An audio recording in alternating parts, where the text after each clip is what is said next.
இயக்கத்திலே தங்களை ஒப்படைத்துக் கொள்வதற்காக வருகை தந்திருக்கக்கூடிய அன்பிற்குரிய பெரியோர்களே, நண்பர்களே, சகோதரிகளே, தாய்மார்களே, என் பாசத்திற்கும் பேரன்பிற்கும் உரிய ஈடு இணையற்ற இளைஞரணியின் என்னரும் இனிய நண்பர்களே, உங்கள் அனைவருக்கும் என்னுடைய அன்பான வணக்கம். சென்னை தெற்கு மாவட்டத்தில் மதிமுக மற்றும் பல்வேறு கட்சிகளிலிருந்து விலகி இன்றைக்கு ஏறக்குறைய ஒரு 6000த்திற்கு மேற்பட்டவர்கள்,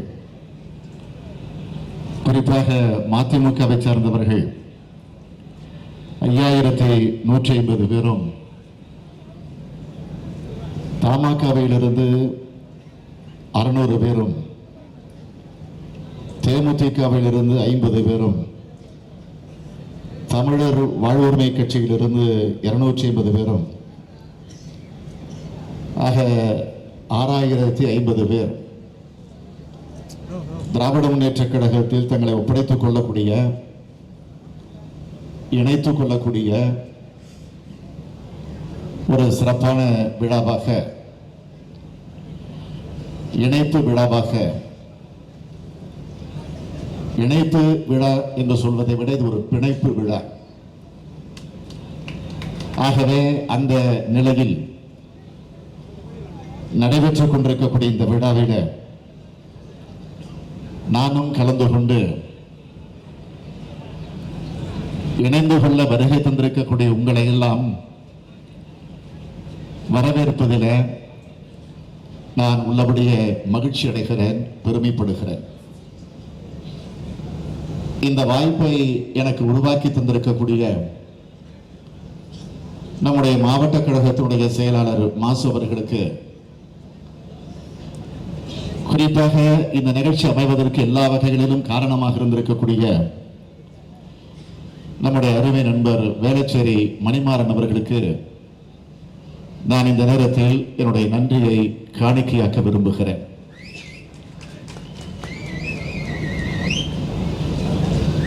வேளச்சேரிக்கு வந்திருக்கிறேன்.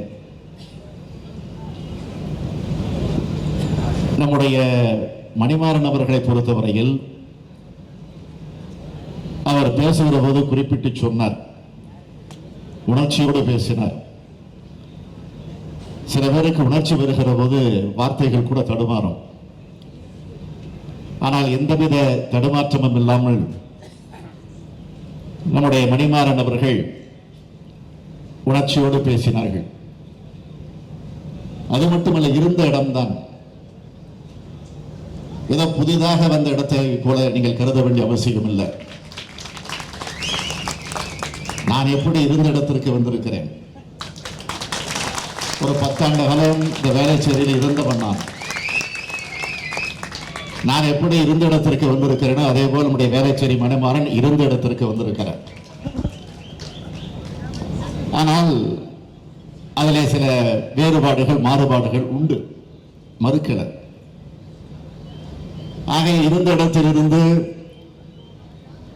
நான் இன்றைக்கு வேறு இடத்துல குடி பெயர்ந்திருந்தாலும் நிச்சயமாக இருந்த இடத்தை நான் என்றைக்கும் மறக்க மாட்டேன் என்பதற்கு எடுத்துக்காட்டாக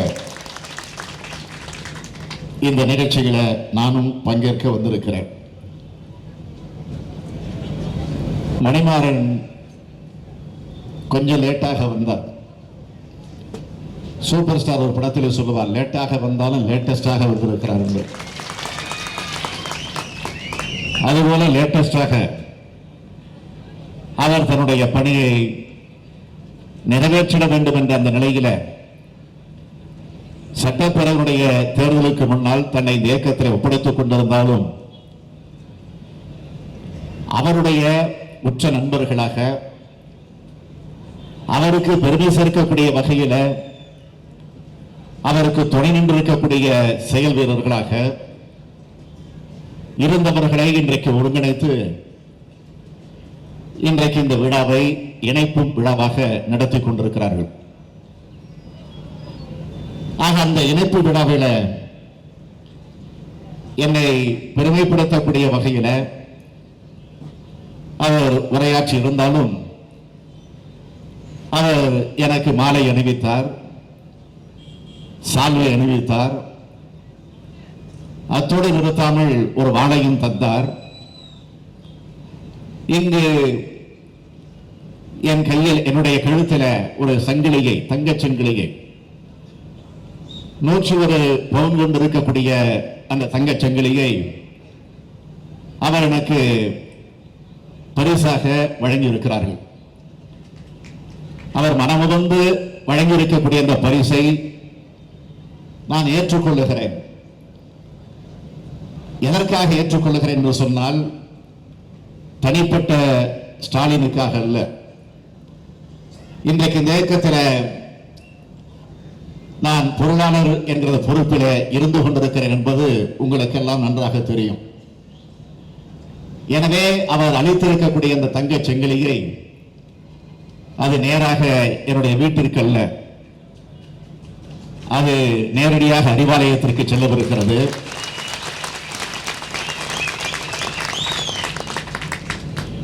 அந்த சங்கிலி அதற்குரிய தொகை என்னவோ அந்த தொகையை அது நிதியாக திராவிட முன்னேற்ற கழகத்தினுடைய அந்த நிதியில அது சேர்க்கப்பட இருக்கிறது. அதிலும் குறிப்பாக அவர் வழங்கிய அந்த பரிசை அவர் எந்த உணர்வோடு என்னிடத்தில் வழங்கியிருக்கிறாரோ நிச்சயமாக அதற்குரிய அனுமதியை அவர் வழங்குவார், வழங்கிட வேண்டும், வழங்கித்தான் தீர வேண்டும் என்பதை நான் இந்த நேரத்தில் எடுத்து சொல்லி என்னுடைய உணர்வை நான் உங்களுக்கு வெளிப்படுத்த விரும்புகிறேன். நம்முடைய மாவட்ட செயலாளர் அவர்கள் பேசுகிற போது குறிப்பிட்டு சொன்னார், இந்த நிகழ்ச்சியை பொறுத்த வரையில் 3 கோணங்களில், ஒன்று இணைகின்ற விழா, அடுத்து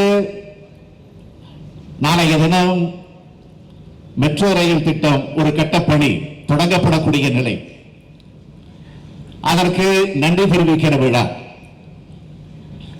அதேபோல் விரைவிலே நாம் சந்திக்கவிருக்கக்கூடிய தேர்தல், உள்ளாட்சி அமைப்பினுடைய தேர்தல், அதற்கு நம்முடைய பணியை தொடங்குகிற நாளாக, விழாவாக அல்லது பிரச்சாரமாக அமைந்திட வேண்டும் என்ற நிலையில 3 விழாக்களை இணைத்து நடத்தக்கூடிய விழாவாக இந்த விழா அமைந்திருக்கிறது.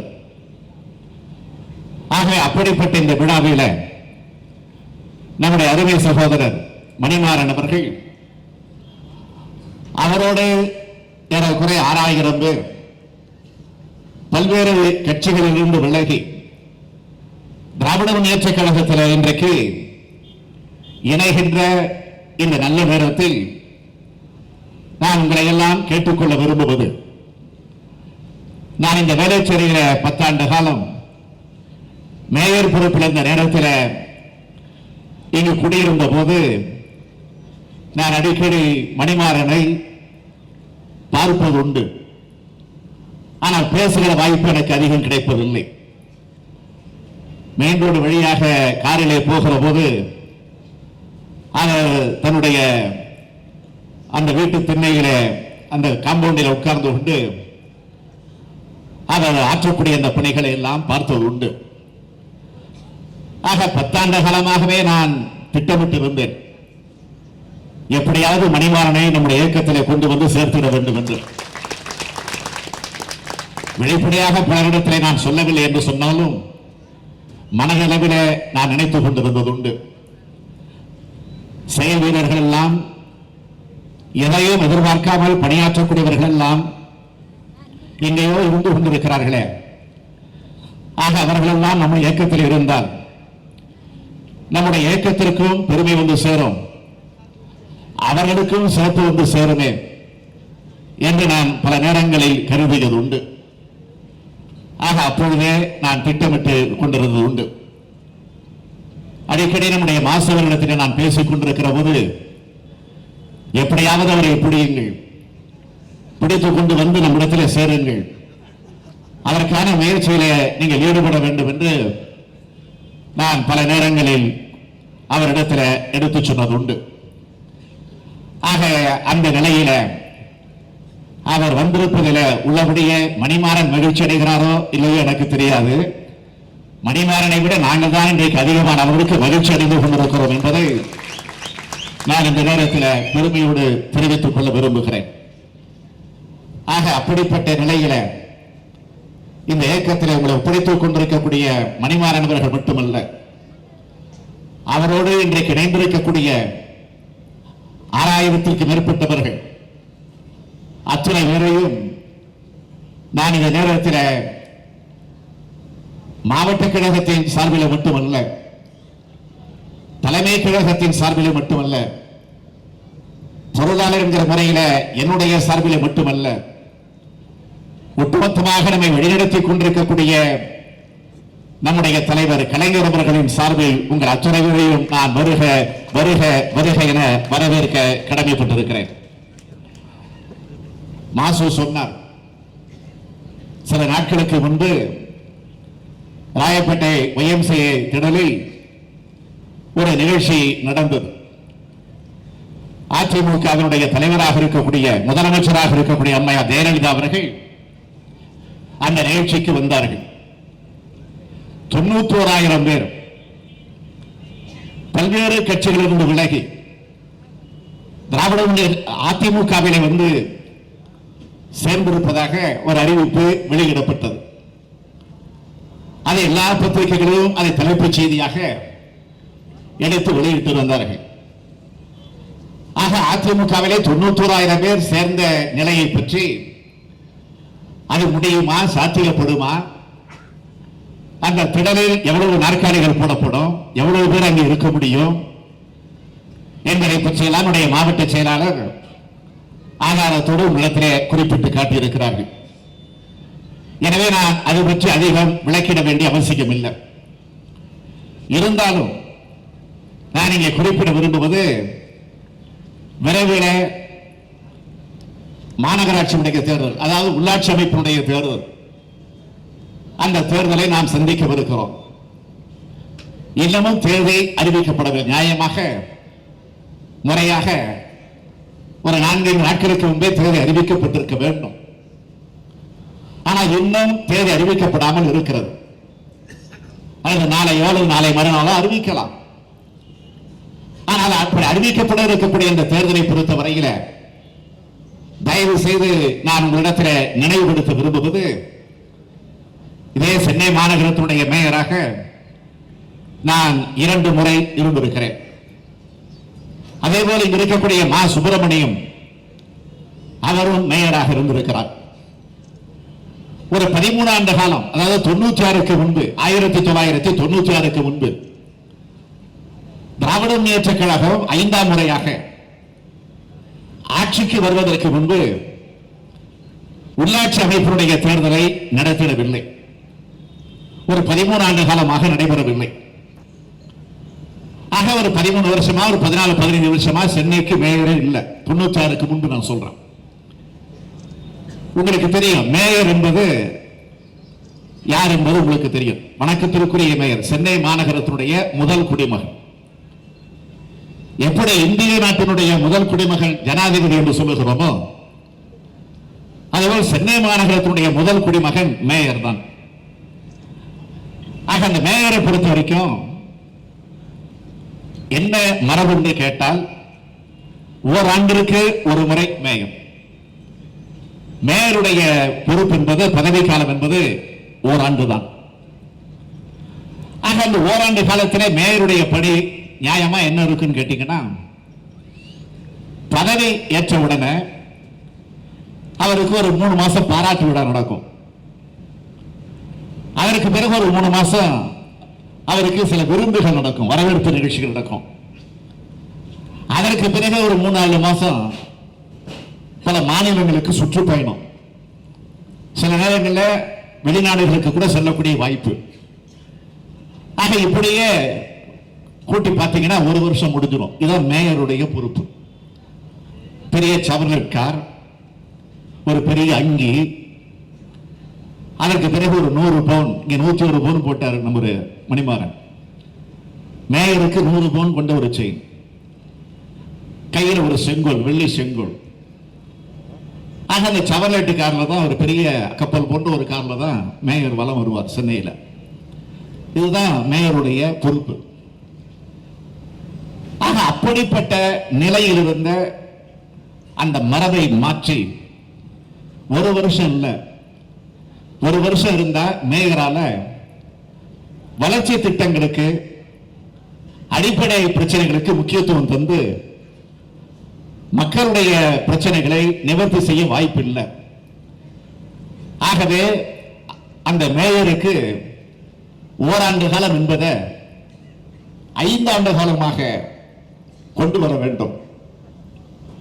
அது மட்டுமல்ல, மேயர் என்பது கவுன்சிலர்களால் தேர்ந்தெடுக்கப்படக்கூடிய, மாநகராட்சி மன்ற உறுப்பினர்களால் தேர்ந்தெடுக்கப்படக்கூடியவர் தான் மேயர்.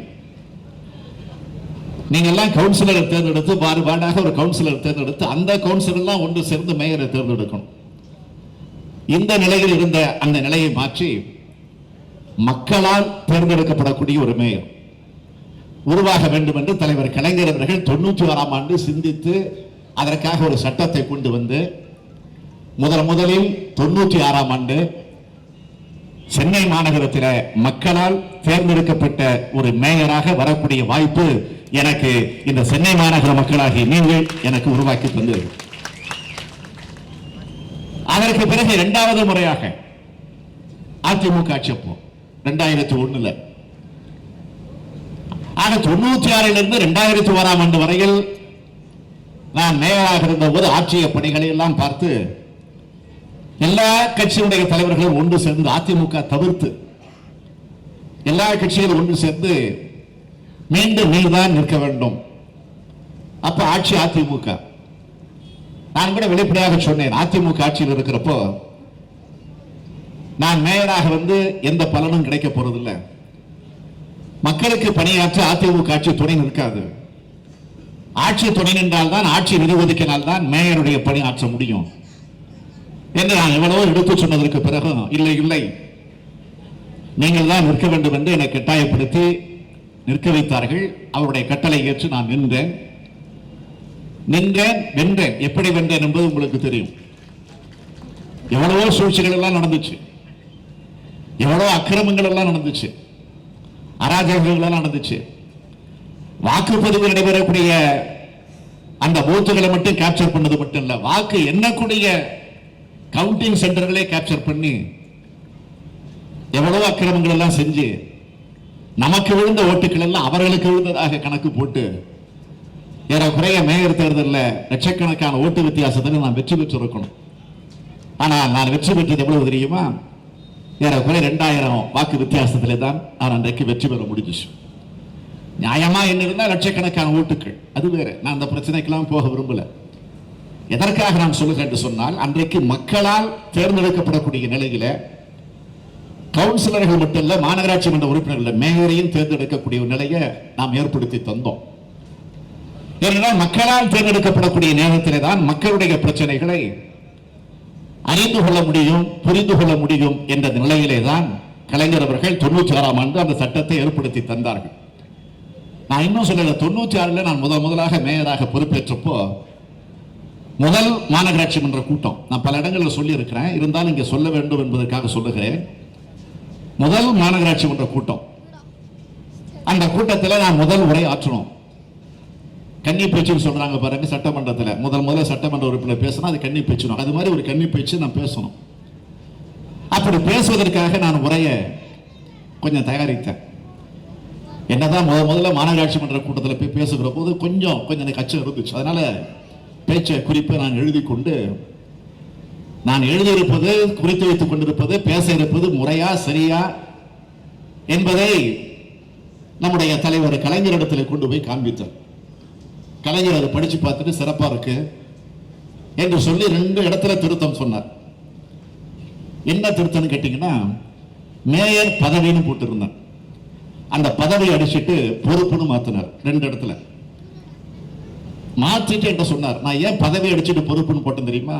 மக்கள் தந்தது பதவி இல்ல, மக்கள் உன்னிடத்திலே தந்திருப்பது பொறுப்பு. அந்த பொறுப்பை உணர்ந்து பணியாற்ற வேண்டும் என்று எங்களுக்கு அறிவுரை சொன்னார். ஆக அந்த உணர்வோடு நாம் ஆட்சி இருக்கிறோம். நம்முடைய மா சுப்பிரமணியம் தொடர்ந்து ஆட்சி இருக்கிறார் என்பது உங்களுக்கு எல்லாம் நன்றாக தெரியும். இன்னைக்கும் பல நேரங்களில் நான் எங்கேயாவது போனா என்னையோ சுப்பிரமணியத்தை பார்த்தா டக்குன்னு எம்எல்ஏ நினைப்போம், அது மேயர் தான் நினைப்போம். ஆனா இன்னைக்கு இருக்கிற மேயரை பார்த்தீங்கன்னா என்ன நினைப்போறது பார்த்தீங்களா? ரைடு நடந்துகிட்டு இருக்கு, அந்த நினைப்பு தான் வருது. எதற்காக சொல்லுகிறேன் என்று சொன்னால், இப்ப உள்ளாட்சி அமைப்பினுடைய தேர்தலை நடத்தக்கூடிய இந்த நேரத்தில் சட்டமன்றத்தில் அண்மையில் ஒரு அவசரமாக ஒரு தீர்மானத்தை கொண்டு வந்து நிறைவேற்றி இருக்கிறார்கள். என்ன தீர்மானம்? மாநகராட்சியினுடைய மேயர் தேர்தலில் மக்களால் தேர்ந்தெடுக்கப்படக்கூடிய நிலைகள் இருக்கக்கூடாது, அதை மாற்றி கவுன்சிலர்களால் தேர்ந்தெடுக்க வேண்டும் என்ற ஒரு அவசர சட்டத்தை கொண்டு வந்து சட்டமன்றத்தில் நிறைவேற்றியிருக்கிறார்கள். அதை கடுமையாக நாம் சட்டமன்றத்தில் எதிர்த்தோம். சரி, அத்தோட நிறுத்தல. மாநகராட்சி மட்டும் இல்ல, இப்போ நடந்த கூட்டத்தொடரில் கடைசி நாள் அன்று அவசரமாக பேரூராட்சி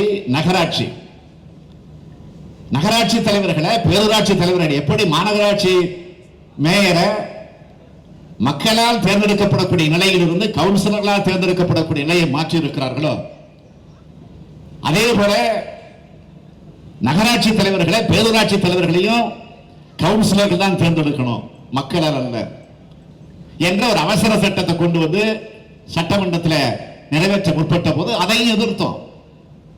வாக்கெடுப்பு விட வேண்டும் என்று கேட்டோம் சபாநாயகரிடத்தில். அனுமதி தந்தார்களா?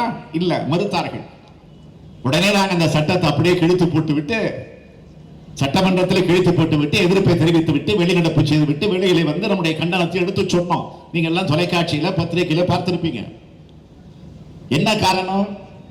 நடந்து முடிந்த சட்டமன்ற தேர்தலில் பெரும்பான்மையான மாநகராட்சிகள்ல, பெரும்பான்மையான நகராட்சிகள்ல, பெரும்பான்மையான பேரூராட்சிகள்ல திராவிட முன்னேற்ற கழகம் பெரும் வெற்றியை பெற்றிருக்கிறது.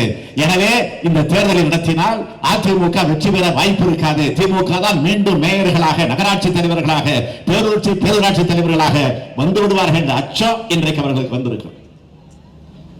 ஆகவேதான் இதற்காக ஒரு திட்டம் தீட்டப்பட்டு இந்த சட்டத்தையே இன்றைக்கு மாற்றி இன்றைக்கு ஒரு சூழலை ஏற்படுத்தி இருக்கிறார்கள்.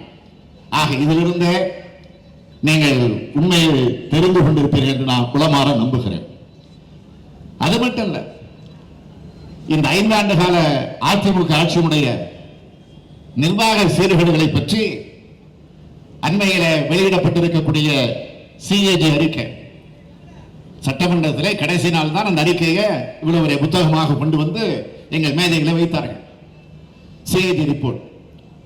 இது ஒவ்வொரு ஆண்டும் அந்த ஆட்சியினுடைய வரவு செலவு கணக்குகளை பற்றி, அவர்கள் அறிவித்த திட்டங்களை பற்றி, அப்படி அறிவித்திருக்கக்கூடிய திட்டங்களுக்கு ஒதுக்கீடு செய்யப்படக்கூடிய நிதி விவகாரங்களை பற்றி, அவைகள் எல்லாம் முறையாக செலவு செய்யப்பட்டிருக்கிறதா, எந்தவித தவறும் இல்லாத வகையில் நடந்திருக்கிறதா என்பதை பற்றி எல்லாம் ஒரு ஆய்வு செய்து அறிக்கை தரக்கூடிய ஒரு அமைப்பு தான் சிஏஜி என்பது ஒரு அறிக்கை. அந்த நிறுவனம் அந்த அறிக்கை ஒரு அறிக்கையை சட்டமன்றத்தில் தாக்கல் செய்திருக்கிறது. அதில் சிலவற்றை மாத்திரம் நான் உங்களிடத்தில் குறிப்பிட கடமைப்பட்டிருக்கிறேன். அதில் சொல்லியிருக்கிறார்கள், நகராட்சிக்கென்று மத்திய அரசு ஒதுக்கி இருக்கக்கூடிய மானிய தொகை 291 கோடி ரூபாய். அந்த 291 கோடி ரூபாயை செலவு செய்யாமல் அது அப்படியே திருப்பி அனுப்பி இருக்கிறது என்று சிஎல்இ ரிப்போர்ட் சொல்லுகிறது. நான் சொல்லல. அதேபோல மாநகராட்சி, ஊராட்சி, பேரூராட்சி இந்த அமைப்பினுடைய மானிய தொகை 200 கோடி ரூபாய். அதையும் இன்றைக்கு இருக்கக்கூடிய ஜெயலலிதா அரசு திருப்பி மத்திய அரசுக்கு அனுப்பி இருக்கிறது. ஆகவே தொலைநோக்கு திட்டங்களுக்கு ஒதுக்கிய ஆரம்ப கட்ட நிதிகள் செலவழிக்கப்படாமல் இப்படி திருப்பி அனுப்பி வைக்கப்பட்டிருக்கிறது என்று சொன்னால் இதைவிட கேவலம் இந்த ஆட்சிக்கு வேறு எதுவும் தேவையில்லை. அது மட்டும் இல்ல, இன்னைக்கு பாக்குறீங்க அம்மா உணவகங்கள் மாநகராட்சியின் சார்பில் நடத்தப்படுகிறது. அதற்கென்று ஒதுக்கப்படக்கூடிய நிதி எவ்வளவு, அதற்கென்று செலவு செய்யக்கூடிய தொகை எவ்வளவு, எந்த அடிப்படையில் அந்த நிதி ஒதுக்கப்படுகிறது என்று இதுவரையில யாருக்காவது எடுத்து சொல்லப்பட்டிருக்கிறதா? கிடையாது. ஆனால் என்ன நடக்கிறது? சிஐடி ரிப்போர்ட் என்ன சொல்றாங்க? இந்த அம்மா உணவகங்கள்ல பல்வேறு முறைகேடுகள் நடந்து கொண்டிருக்கிறது. 63 கோடி ரூபாய் ஊழல் நடந்திருக்கு என்று மிக தெளிவாக எடுத்து சொல்லுகிறார்கள். ஆனா இதற்கெல்லாம் பதில் சொல்ல வேண்டியவர் யார்? மாநகரத்தில் இருக்கக்கூடிய மாநகராட்சியுடைய மேயர்.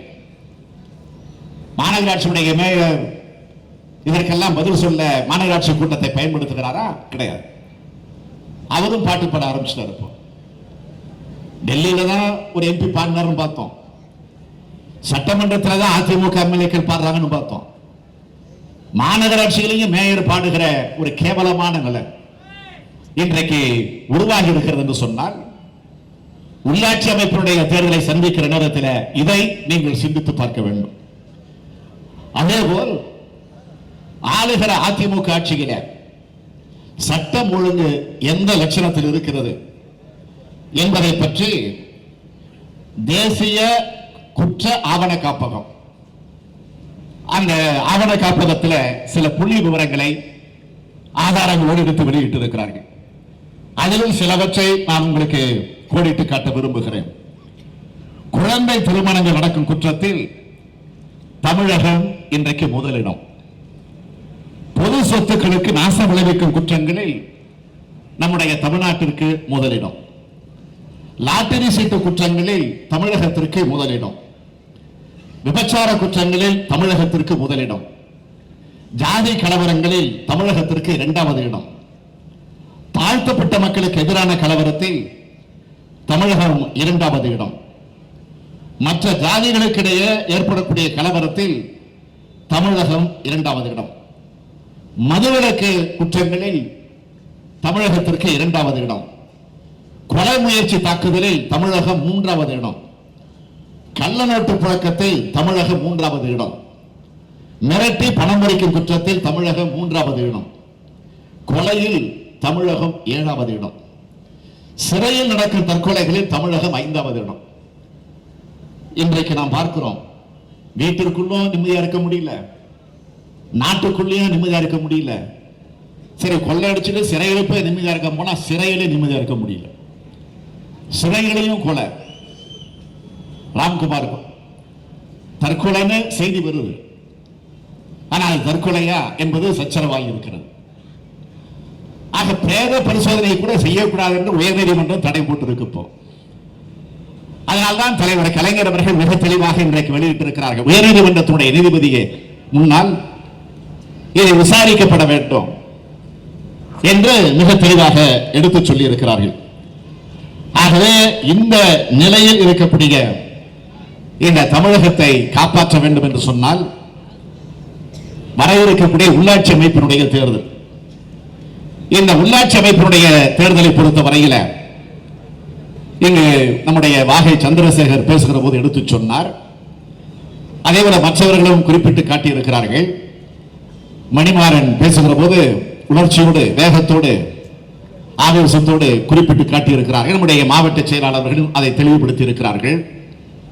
எனவே அவர்களெல்லாம் தொடர்ந்து நானும் உரையாற்றக்கூடிய நிலையில், அதுவும் நான் இருந்த இந்த வேளச்சேரி பகுதியில் நடைபெறக்கூடிய இந்த கூட்டத்தில் உங்களிடத்தில் நான் உரிமையோடு கேட்டுக்கொள்ள விரும்புவது, இதே வேளச்சேரிக்கு நம்முடைய ஆட்சி காலத்தில் நாம் நிறைவேற்றிய திட்டங்களை பற்றி, பணிகளை பற்றி, அடிப்படை பிரச்சனை எந்த அளவுக்கு தீர்த்து வைத்திருக்கிறோம் என்பதை பற்றி எல்லாம் எடுத்து சொன்னார்கள். இதே சென்னைக்கு போக்குவரத்து நெரிசலை அடிப்படையாக வைத்து ஆங்காங்கு பாலங்களை கட்டினோம், மேம்பாலங்களை கட்டினோம். நான் மேயராக இருந்த போது 10 மேம்பாலங்களை கட்ட முடிவெடுத்து 9 மேம்பாலங்களை கட்டி முடித்தோம். அதற்கு பிறகு மாசு பிறகு மேயராக வந்ததற்கு பிறகு எத்தனை பாலங்கள் எல்லாம் கட்டப்பட்டது என்பது உங்களுக்கு தெரியும். ஆனால் அதற்கு பின்னால் வந்திருக்கக்கூடிய அதிமுக ஆட்சிகளை, அதிமுக வசம் இருக்கக்கூடிய மாநகராட்சி எங்காவது ஒரு இடத்திலாவது போக்குவரத்திலே நெரிசலை குறைத்திட வேண்டும் என்ற அடிப்படையில் ஒரு மேம்பாலங்களாவது கட்டிப்பிடிக்கப்பட்டிருக்கிறதா நான் கேட்கிறேன். ஒன்றும் கிடையாது. வெறும் அறிவிப்புகள் தான். எப்படி ஜெயலலிதா 110 விதியை பயன்படுத்தி கடந்த 5 வருஷமோ இப்போ 4-5 மாசமா சட்டமன்றத்தில் 110 விதியை பயன்படுத்தி அறிவிப்புகளை வெளியிட்டுக் கொண்டிருக்கிறாரோ, அது மாதிரி மாநகராட்சி கூட்டத்தில் மேயராக இருக்கக்கூடியவர் வெறும் அறிவிப்புகளை தான் வெளியிட்டுக் கொண்டிருக்கிறாரே தவிர ஏதாவது செயல்பட்டு இருக்கிறதா, நடந்திருக்கிறதா, நிறைவேற்றப்பட்டிருக்கிறதா எதுவும் கிடையாது. ஆக இந்த நிலையில் இருக்கக்கூடிய இந்த நிலைகளை எல்லாம் மாற்றிட வேண்டும் என்று சொன்னால் திராவிட முன்னேற்ற கழகத்துடைய தலைமையில் மாநகராட்சி வந்தால்தான், இந்த உள்ளாட்சி அமைப்புடைய தேர்தலில் மிகப்பெரிய வெற்றியை பெற்றால்தான் மக்களுடைய பிரச்சனைகளை தீர்த்து வைக்க முடியும் என்ற நிலையில இந்த நிகழ்ச்சியை நீங்கள் பயன்படுத்த வேண்டும் என்று நான் கேட்டுக்கொள்ள கடமைப்பட்டிருக்கிறேன். நமக்கு நாமே என்ற அந்த பயண திட்டத்தை பற்றி எல்லோரும் குறிப்பிட்டு சொன்னார்கள். ஆக தேர்தல் முடிந்ததற்கு பிறகும் இன்றைக்கு அந்த நமக்கு நாமே என்ற அந்த வார்த்தை எல்லாராலும் பயன்படுத்தப்படக்கூடிய நிலையை பார்க்கிற போது நான் உள்ளபடியே பெருமைப்படுகிறேன். நீங்கள் மட்டுமல்ல, மேடையில் இருக்கக்கூடியவர்கள் மட்டுமல்ல, நாம் மட்டுமல்ல, அதிமுக காரர்களை மறக்க முடியல நமக்கு நாமே பற்றி. அதனால சட்டமன்றத்தில் கூட இதை பற்றி பேசுகிறார்கள். புகழ்ந்து பேசினாலும் இகழ்ந்து பேசினாலும் நமக்கு நாமே தான் வருதாங்க. நம்முடைய தலைவர் கலைஞர் அவர்கள் அடிக்கடி சொல்வார்கள், குடிசை மாற்று வாரியத்தை கண்டவர் கலைஞர் அவர்கள். அது உங்களுக்கு தெரியும். அந்த குடிசை மாற்று வாரிய கட்டிடத்திலே கூட சில பேர் தலைவருடைய பெயரை எழுதி ஒழுக என்று எழுதி வைத்திருப்பார்கள்.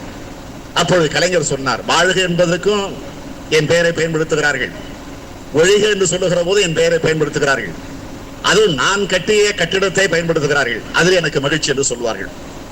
அது மாதிரி வாழ்க என்று சொன்னாலும், விமர்சித்து பேசினாலும், இகழ்ந்து பேசினாலும் நமக்கு நாமே மறக்காமல் இருக்கிறார்களே என்று எண்ணி பார்க்கிற போது நான் உள்ளபடிய மகிழ்ச்சி அடைகிறேன். நான் அதைத்தான் சட்டமன்றத்தில் கூட குறிப்பிட்டேன்.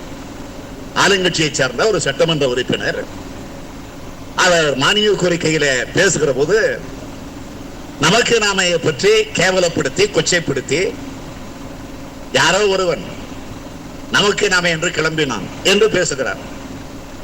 அவர் பேசுகிற போது நான் அப்பொழுது அவையிலே இல்லை, என்னுடைய அறையில உட்கார்ந்திருந்தேன். உடனே எல்லோரும் நம்முடைய தோழர்கள் திமுகவை சார்ந்த எல்லா சட்டமன்ற உறுப்பினர்களும் எடுத்து முறையிட்டார்கள் சபாநாயகத்தில். நமக்கு நாமே பற்றி பேச எப்படி நீங்கள் அனுமதிக்கிறீர்கள்? எனவே பேசக்கூடாது. விமர்சித்து எங்களுடைய எதிர்கட்சி தலைவரை விமர்சித்து அவர் பேசுகிறார் என்று எல்லோரும் எழுந்து குரல் எழுப்பினார்கள்.